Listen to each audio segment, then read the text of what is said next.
Seorang detektif mencoba menguak pelaku dari pembunuhan beberapa petinggi penjahat. Tapi dalam proses penyelidikan ini, banyak sekali kejanggalan demi kejanggalan yang terjadi. Ada satu nama yang disebut sebagai ketuali, yang merupakan dalang di balik semua ini. Masalahnya, sosok yang disebut ketuali ini sangat misterius. Dia tidak pernah menampakkan dirinya, dan identitasnya pun tidak ada yang tahu. Siapa sebenarnya sosok penjahat misterius ini? Dan jangan lupa, tonton sampai akhir karena akan ada plot twist tidak terduga terjadi. Dan inilah Believer.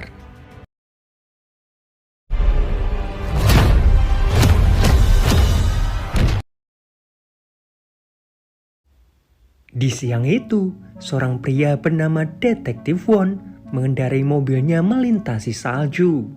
Beberapa bulan yang lalu, seorang remaja pecandu narkoba sekaligus informan bernama Cha Sojung menemuinya. Di sini, Detektif Won meminta Sojung untuk bekerja dengan ketuali agar bisa mendapatkan informasinya.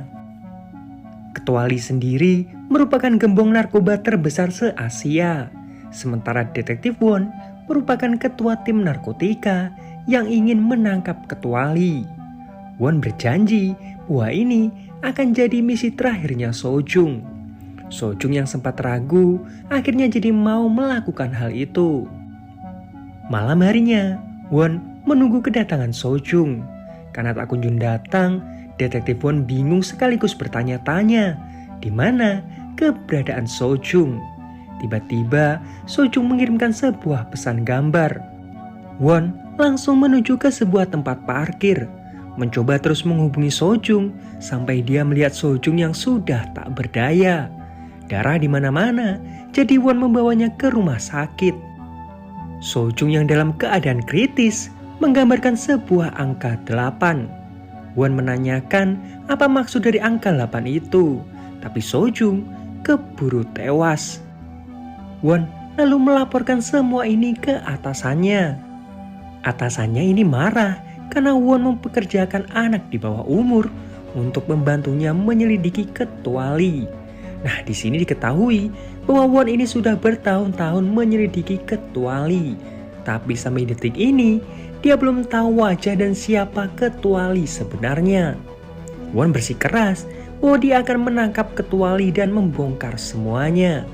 Scene lalu beralih ke seorang wanita yang menuju ke sebuah gedung dengan puluhan mobil terparkir di luar. Gedung itu tiba-tiba meledak. Wanita itu masih selamat dan langsung kabur. Wajahnya nampak kesal dan dia buru-buru pergi ke kantor polisi. Wanita ini bernama Oh. Oh secara terang-terangan bilang ke Won bahwa dia akan membantunya menangkap ketuali. Alasannya karena ketuali berusaha membunuhnya di hari itu. Tapi untungnya dia masih selamat. Dia akan membantu dengan syarat polisi harus melindunginya. Nah, para polisi dikerahkan ke tempat kejadian. Ditemukan banyak sekali korban tewas di gedung tersebut.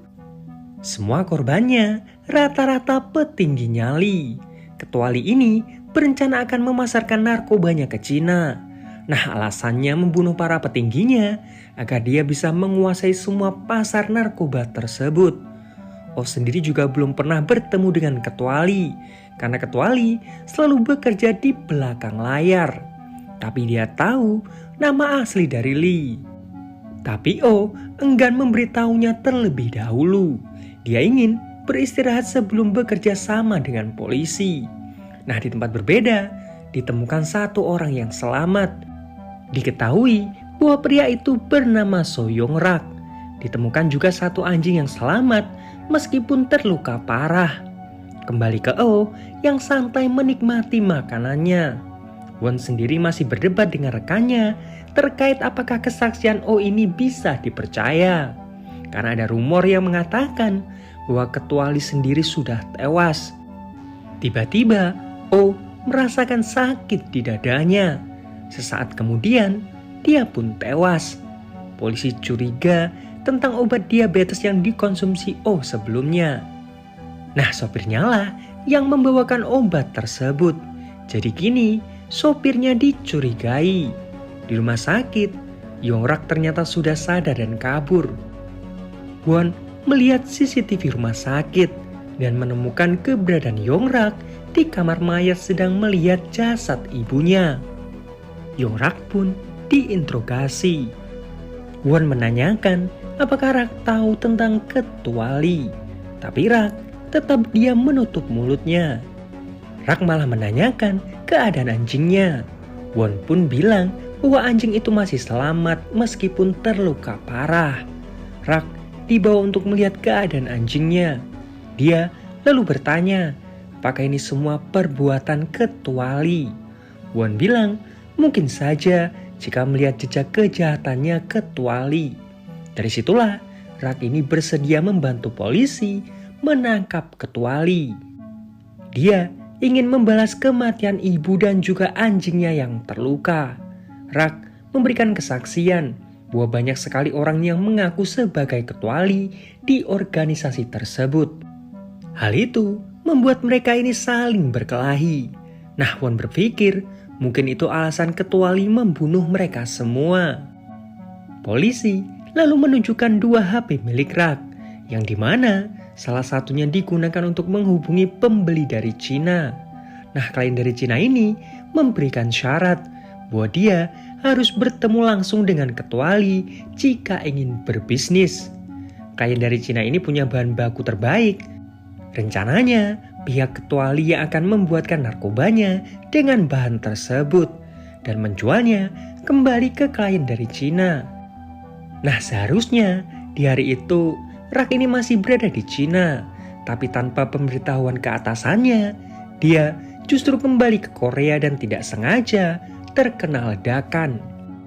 Detektif Won berpikir, berarti atasannya ini masih mengira Rak ada di Cina dan menunggu kabar dari kliennya. Jadi dia akan mengikuti alurnya. Siapa tahu di sana nanti ketuali akan muncul. Won lalu meminta Rak untuk menatapnya. Melihat Rak dengan kepolosannya, Won merasa dia bisa dipercaya. Dia lalu melepaskan borgolnya. Rak lalu ngasih tahu bahwa dia sempat mengantarkan sebuah sampel narkoba ke klien di Cina. Nah, kesepakatannya mereka akan mengirimkan orang kepercayaan mereka ini ke Seoul untuk bertemu langsung dengan ketuali untuk membahas kesepakatan ini. Sementara dari pihak ketuali akan mengutus Park Sun-chan. Park sendiri punya reputasi kejam, di mana dia tidak segan-segan memotong tangan rekannya hanya untuk mempertahankan posisinya. Park juga belum pernah bertemu dengan klien dari Cina ini, jadi mereka bisa menyamar. Para polisi lalu bersiap. Rak diminta untuk mengabari Park Sun-chan bahwa pertemuannya ditunda 1 jam. Nah, disitulah Won ini menyamar sebagai Park. Malam harinya, mereka menuju ke sebuah hotel. Para polisi yang lain juga sudah bersiap dengan penyamaran mereka. Lalu, mereka menemui klien dari Cina yang bernama Jin. Jin terlihat habis memukuli seseorang. Terlihat darah bercucuran dari tangannya. Seorang wanita lalu datang dan mengobatinya. Nah, Rak sendiri dibekali sebuah dasi dengan kamera tersembunyi.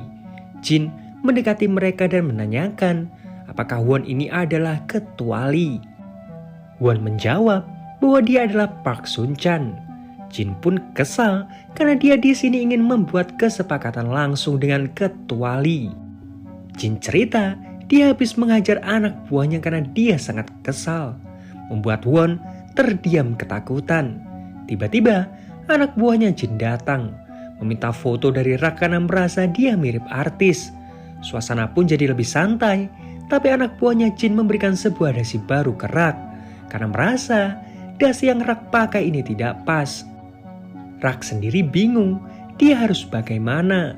Won mencoba mengalihkan perhatiannya, membuat anak buahnya Jin ini sangat kesal dan mengambil penjepit dasi milik Rak.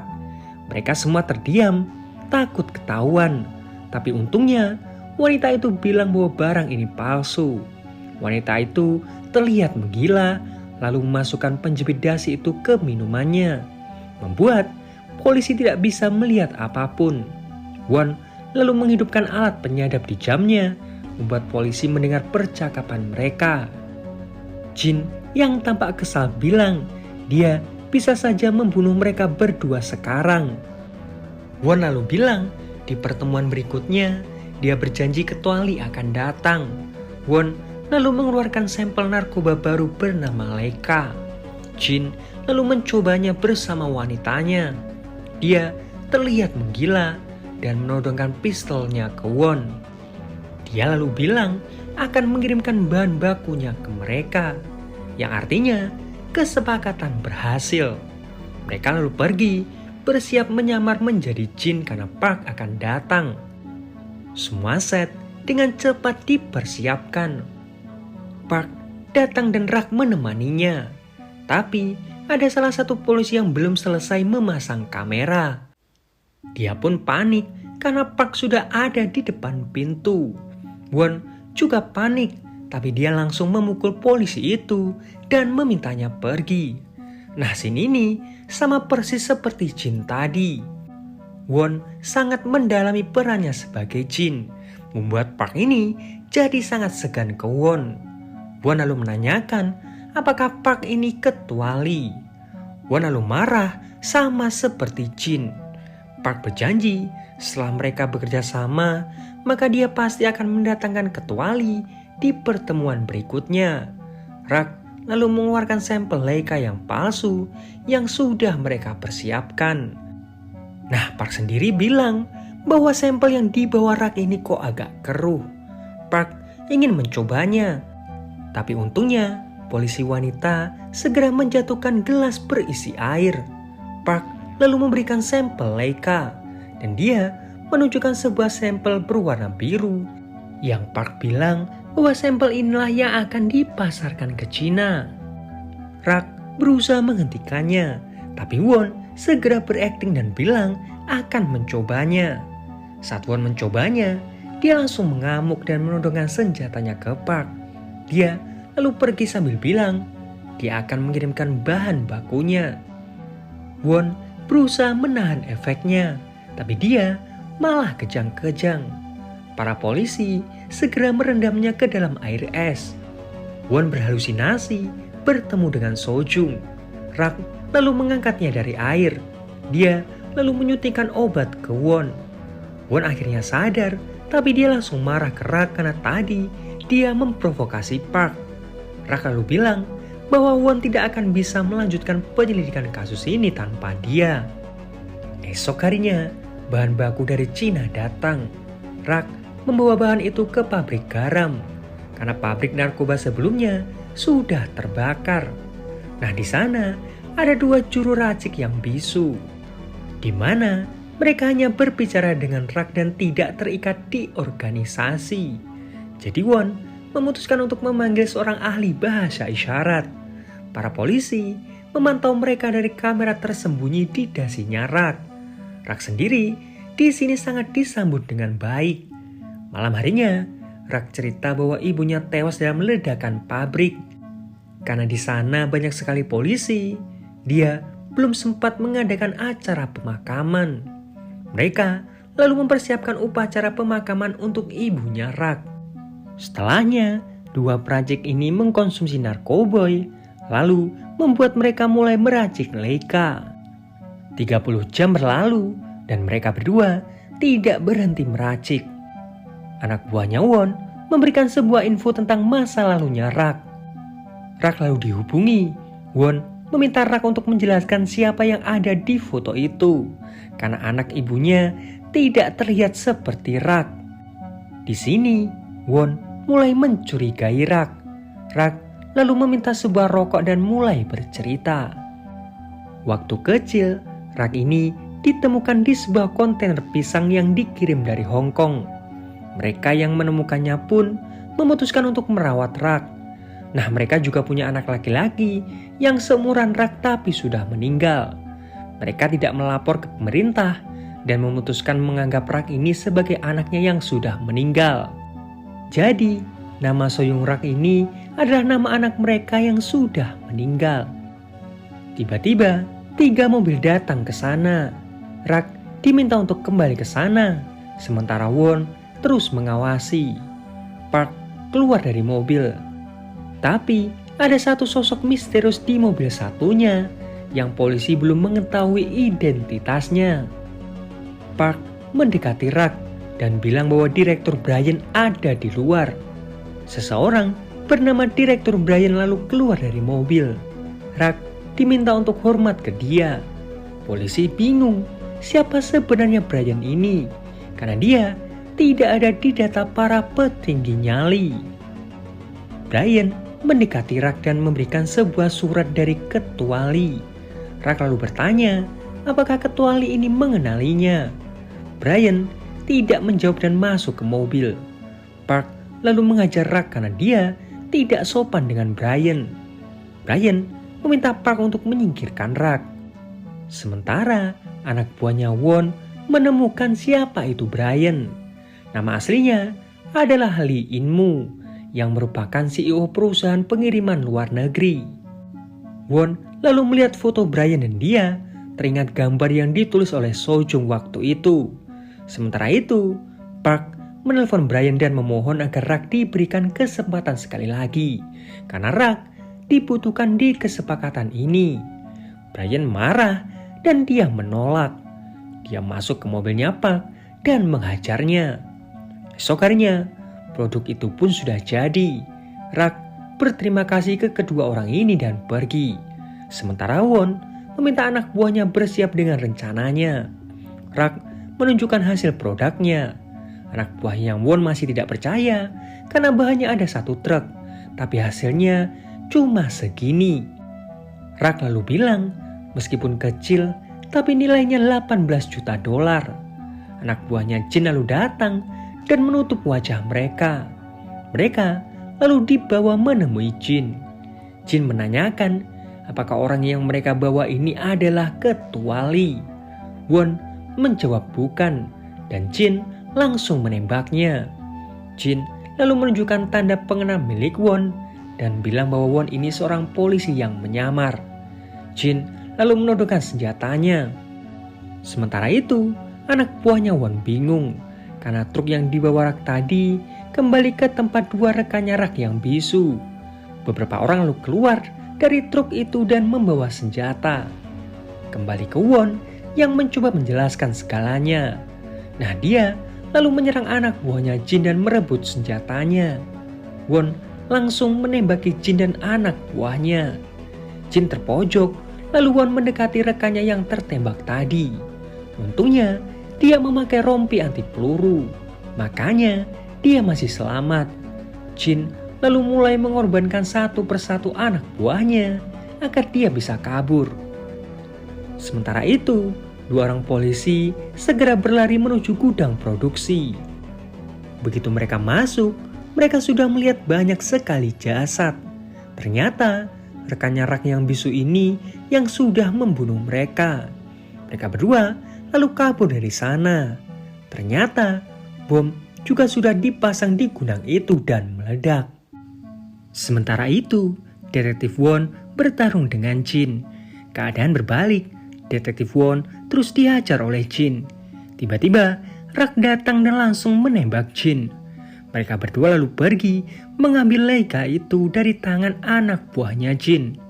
Rak diminta untuk menghubungi Park dan bilang bahwa mereka akan sedikit terlambat.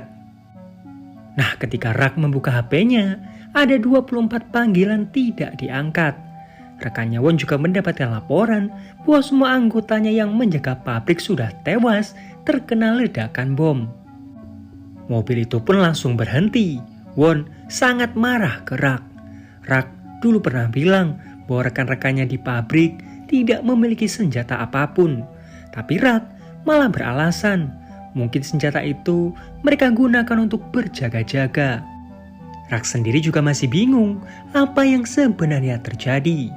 Park ternyata terus menghubungi Rak untuk bertemu. Nah, ketika Rak datang, Park sangat kesal dan bilang bahwa mereka tidak akan bekerja sama lagi. Rak juga melapor bahwa tugasnya sudah selesai. Kini tinggal menunggu Ketua Lee menghubunginya. Beberapa saat kemudian, kecuali benar-benar menghubunginya.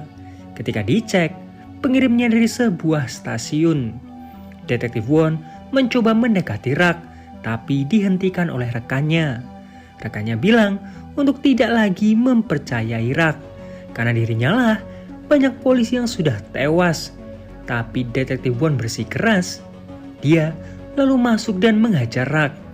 Detektif Won meminta Rak untuk membantunya menangkap ketuali. Rencana diatur kembali, para polisi juga sudah mendapatkan koordinat tempat ketuali. Mereka semua lalu pergi. Detektif Won tetap menyamar sebagai jin. Mereka menuju ke sebuah stasiun bawah tanah. Nah, di dalam sana ada sebuah ruangan rahasia. Park menyambut kedatangan mereka. Di sini, dia melihat tempat Brian membuat narkoboynya. Brian pun mendekat. Park memperkenalkan Won sebagai Jin, klien mereka dari Cina. Tapi sebelum itu, Rak diminta untuk mengikuti Park. Brian lalu mulai menjelaskan tempat produksinya. Sementara Rak diikat oleh Park. Dia berencana memotong tangannya Rak. Kembali ke Detektif Won, Brian menunjukkan narkoba yang sudah jadi. Detektif Won lalu bertanya, apakah Brian adalah ketuali? Brian mengiyakan hal itu. Cuma Detektif Won tidak semudah itu percaya. Won mencecarinya beberapa pertanyaan. Brian memanggil beberapa anak buahnya untuk meyakinkan Detektif Won bahwa memang dialah ketuali. Tiba-tiba, seorang wanita datang sambil membawa troli. Wanita itu terlihat ketakutan. Si wanita bilang bahwa ini adalah persembahan dari ketuali. Brian lalu mendekat. Sebuah telepon lalu berdering. Saat dibuka, potongan tangan memegang telepon tersebut. Ternyata itu panggilan dari ketuali. Detektif Won mengangkatnya. Tiba-tiba, sebuah bom asap dilemparkan ke sana. Dua orang lalu masuk dan mulai menembaki mereka. Brian mencoba untuk kabur, tapi Detektif Won menghentikannya. Dari belakang, seseorang menembak Won. Sementara itu, polisi mulai menggerebek tempat tersebut. Tapi mereka terkejut ketika melihat para penjaganya yang masih anak-anak. Di dalam, Brian mulai tersadar. Dua orang yang menangkapnya lalu membuka topeng. Ternyata mereka adalah dua orang bisu tersebut. Di sebelahnya ada Park dengan tangan yang sudah terpotong. Di luar, polisi berhasil menyelamatkan Detektif Won. Kembali ke Brian, seseorang mendekatinya. Ternyata orang itu adalah Rak. Rak bilang bahwa sudah ada 9 orang yang berpura-pura sebagai ketuali. Brian kebingungan. Rak menjelaskan kembali bahwa Brian sudah keterlaluan. Dia sudah membunuh para petinggi dan juga melakukan pengeboman agar dia bisa berpura-pura sebagai ketuali.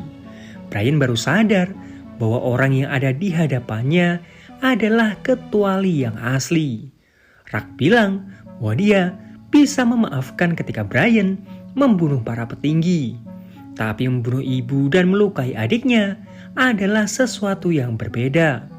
Punggungnya lalu ditandai. Dua orang bisu itu menunjukkan foto anjingnya Rak. Lalu punggungnya Brian mulai dilukai. Jadi jelas plot twistnya selama ini ternyata Rak adalah ketuali. Sementara itu, Detektif Won berusaha mencari keberadaan Brian. Tiba-tiba ponsel yang dia ambil tadi berdering. Ketika diangkat, suara Rak terdengar. Dia bilang bahwa ketuali ada di lobi. Detektif Won langsung berlari. Seseorang terkapar di sana. Ketika dibuka, ternyata orang itu adalah Brian dengan punggung dan wajah yang terbakar dengan kondisi yang sudah tewas. Detektif Won seakan sadar. Dia langsung pergi. Dulu saat Detektif Won bertanya siapa nama anjingnya Rak, Rak menjawab Jindo. Tapi ketika anjing itu dipanggil Jindo, anjing itu tidak merespon. Suatu hari, Detektif Won tidak sengaja menyebut kata Leica. Nah, disitulah si anjing mulai merespon. Detektif Won pergi ke rumah sakit, tapi anjingnya sudah tidak ada di sana. Rak, atau sekarang kita sebut Ketuali, sudah pergi dengan anjingnya. Kepolisian lalu melakukan konferensi pers bahwa mereka berhasil menangkap Ketuali, yaitu Brian, dengan bukti Leica seberat 20 kg. Detektif Won saat itu mencoba menjelaskan bahwa mereka menangkap orang yang salah. Tapi atasannya bersikeras bahwa kasus ini sudah ditutup. Apalagi Detektif Won tidak bisa membuktikan ucapannya ini benar. Dia lalu pergi. Timnya meminta maaf. Mereka akan membantu menyelidiki Ketuali dari awal lagi. Tapi Detektif Won bilang bahwa kasusnya sudah ditutup. Detektif Won lalu pergi ke suatu tempat bersalju. Dia mengikuti GPS yang sudah dia pasang di anjingnya Ketuali. Detektif Won akhirnya sampai ke sebuah rumah. Dia berteriak memanggil Leica. Si anjing langsung keluar. 2 orang bisu juga ada di sana. Rak lalu mempersilahkan Detektif Won untuk masuk. Rak bertanya, kenapa Detektif Won datang jauh-jauh ke sana? Detektif Won mencoba menjelaskan bahwa dia masih mencoba mengejar Ketuali. Dan orang yang dia cari tepat ada di hadapannya. Rak lalu mempersiapkan kopi untuk Detektif Won. Detektif Won terus menatap ke arah pegunungan. Rak menaruh pistol tepat di atas meja. Tiba-tiba terdengar suara tembakan yang cukup keras. Dan film pun berakhir. Nah, itu tadi alur cerita film Believer. Seperti biasa, like kalau kalian suka, dislike kalau enggak, subscribe kalau belum. Sampai jumpa di video yang lain. Gejum.